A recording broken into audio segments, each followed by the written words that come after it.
So lads, Aliyah Boston has just said something. She has said something. She gave an answer to a question that obviously people are going to be asked. The Fever players are going to be asked, and she did it in the best possible way. Prepare for a narrative that delves into the heart of a brewing storm in the WNBA. A seemingly simple act, the booing of a returning player, has ignited a firestorm of debate, revealing a widening chasm between fan expectations and league narratives. Forget the tired storylines. We're here to dissect the raw, unfiltered truth behind the reception DeWanna Bonner received in Indianapolis. What was it like having DeWanna Bonner return to Indiana, and what were your thoughts on the fan reception tonight? Honestly, that got nothing to do with me.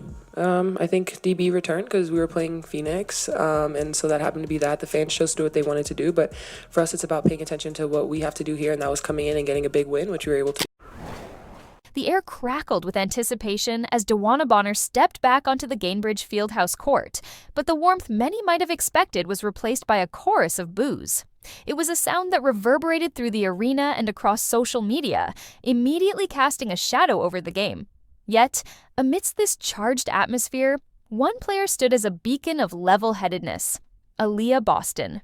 When asked about the fan reaction, her response was a masterclass in professionalism and deflection.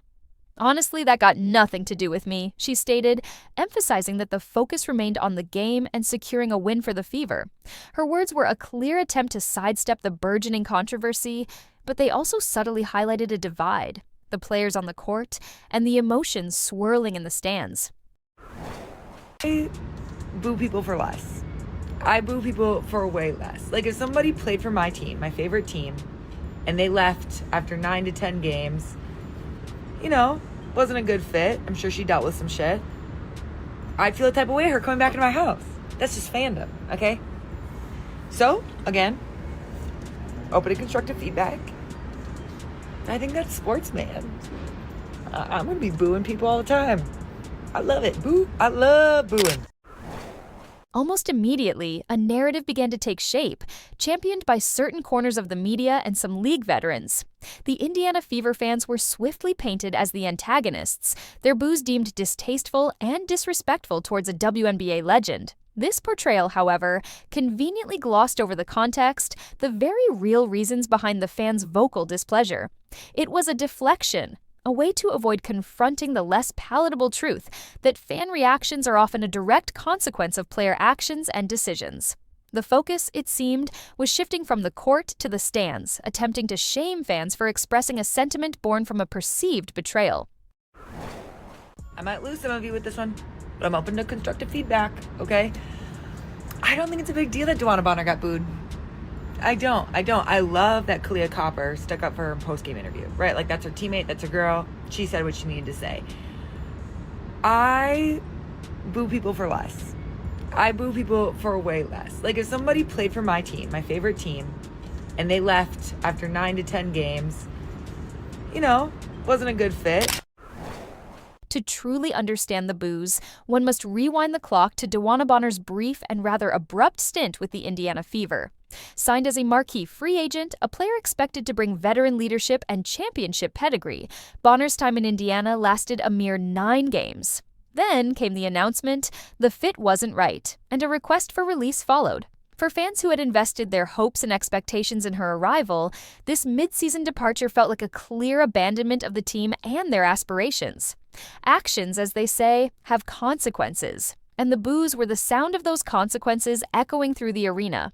It was a visceral expression of disappointment from a fan base that felt let down. Y'all expected the Indiana Fever fans to what? Give her a warm welcome back in the Gainbridge after sitting here and quitting on the team not even halfway through the season? And you talking about it's distasteful, it's disrespectful the way DeWanna Bonner quit on this team.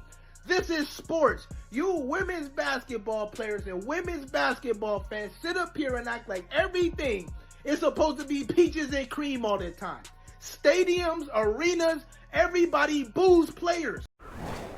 Adding fuel to the fire was the outspoken defense of Bonner by her Mercury teammate, Aliyah Copper. While understandable from a teammate's perspective, Copper's labeling of Fever fans as distasteful for expressing their disappointment further inflamed the situation. It framed the fans' entirely predictable reaction as some egregious breach of sportsmanship, seemingly suggesting that accountability shouldn't extend to players who choose to leave a team mid-season. This stance highlighted a growing tension between the players' desire for respect and the fans' expectation of commitment and loyalty. It begged the question, where does accountability truly lie in professional sports? I mean, I don't understand, like she's a legend and just all the things that she's done for the league. And just the disrespect, I can't get down with it. They booed her. She didn't say a word to the crowd. People talk some trash to her, but we had her back. But it's just very distasteful for what their fan base. Beneath the surface of the disrespect narrative simmered a more pointed sentiment. Bonner was perceived by many fans as a quitter. The argument was simple. She signed a contract, joined the team with high expectations, and then, when the situation didn't immediately align with her preferences, she requested a release. This act, in the eyes of disgruntled fans, not only disrupted the team's chemistry and strategy, but also potentially cost the franchise valuable resources. The money allocated to Bonner's contract could have been used to secure a player with greater resilience and a stronger commitment to the team's long-term goals. This added a layer of financial frustration to the emotional sting of her departure. Aliyah Copper. You know that she quit on the team, right? You know that she quit on the team. She quit. She's a quitter. Money that we could have used on a free agent that actually has mental fortitude, that's mentally strong, not mentally weak. We could have went out and signed them to help us actually turn this team into a winning team, try to help us build toward the future. Instead, DeWanna Bonner and Stephanie White talked to each other in a dark room and said, yeah, I'll get you over here. Adding insult to injury, Bonner's on-court performance during her short tenure in Indiana hardly justified the fanfare surrounding her arrival.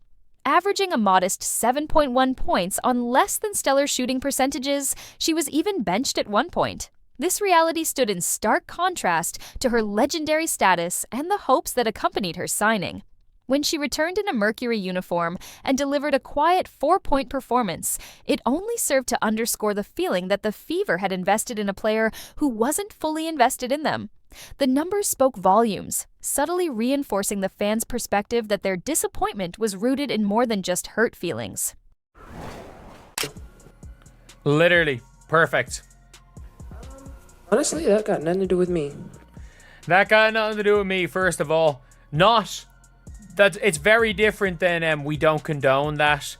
We don't like seeing that. Like, nothing about that. It was literally no negative things towards fans, which, they probably would have hoped that Aliyah Boston called out the fans. Just, yeah, they had nothing to do with me. She doesn't want to get herself involved in the wrath of the old WNBA. In the grand theater of professional sports, booing is hardly a novel phenomenon. It's a time-honored tradition, a way for fans to voice their displeasure, hold players accountable, and express their passionate investment in their team.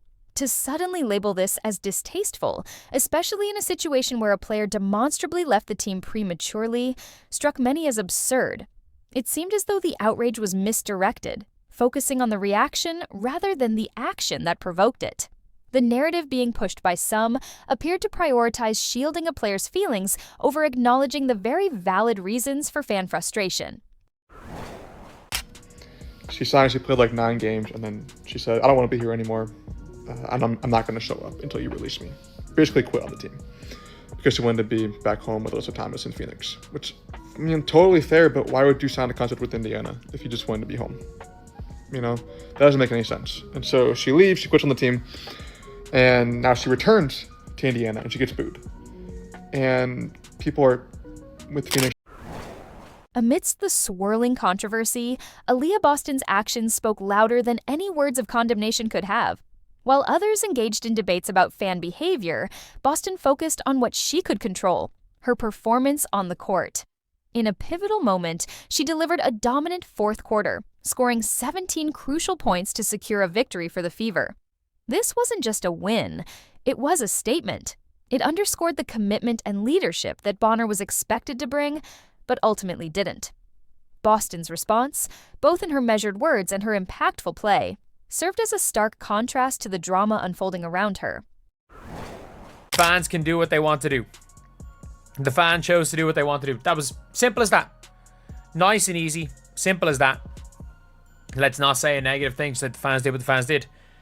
She made her bed. She can lay in it. Basically, that ain't nothing to do with me. Yeah. Love this response. Great response. Great answer. The fervent defense of Bonner and the criticism of Fever fans felt, to many, like a form of gaslighting. It was an attempt to rewrite the narrative, to shame fans for having a completely understandable reaction to a player who quit on their team. This wasn't some isolated incident. In professional sports, fans routinely voice their displeasure when players leave under controversial circumstances. Think back to LeBron James's return to Cleveland after the decision. He was met with a torrent of boos, and no one attempted to villainize the passionate Cleveland faithful. The emotional contract between players and fans cuts both ways. The support is conditional on commitment. So hilarious that in the first game that Phoenix plays Indiana, after signing Ari and DeWanna Bonner leaving, Ari has a season high of 27 points, and DeWanna Bonner only scored 4 points for the Phoenix Mercury last night. And let me be clear, yes, DeWanna Bonner is a legend. Yes, she is a WNBA great. Yes, she's accomplished great things for the league. However, if you leave a team after 9 games in the way that she left, when you come back and play that team, of course their fans are going to boo you. That's like common. The game itself provided a clear and undeniable contrast. While DeWanna Bonner struggled to make an impact, Aliyah Boston delivered a performance that epitomized what it means to be a franchise player. Her 22 points and 12 rebounds, including the game-sealing fourth-quarter heroics, were a direct rebuttal to the narrative that Fever fans should be apologizing for their reaction. One player left when the going got tough, the other stayed and delivered when it mattered most. The fans recognized this, and their boos in that context were not just justified, they were a testament to their understanding of what professional sports should be about. Yeah, I think just in sports, it's kind of what you have to anticipate, right? Yeah, I thought she handled it fine. That's kind of how sports works. You go into a former home of yours, and typically, if you don't leave on your terms, the fans aren't going to be happy. And that's what they did. Up to Indiana Fever Land. It's daytime. You hear me? We booing all type of stuff. We ain't trying to hear all of that. Y'all crying about booing, but y'all used to playing in front of 10 fans. At the end of the day, man, head up, chest out. I can't believe y'all crying and whining and still trying to say these dumb allegations, bruh. And then you taking shots at my precious CC? Man, what she do to you? She ain't even playing. The loyalty of Indiana Fever fans has been tested and proven throughout the season. Despite facing accusations and criticism, they have remained passionate and supportive, embracing the rebuilding process and the arrival of new talent like Caitlin Clark. They invested their emotions in players like Bonner, hoping she would be a key piece in their journey towards success.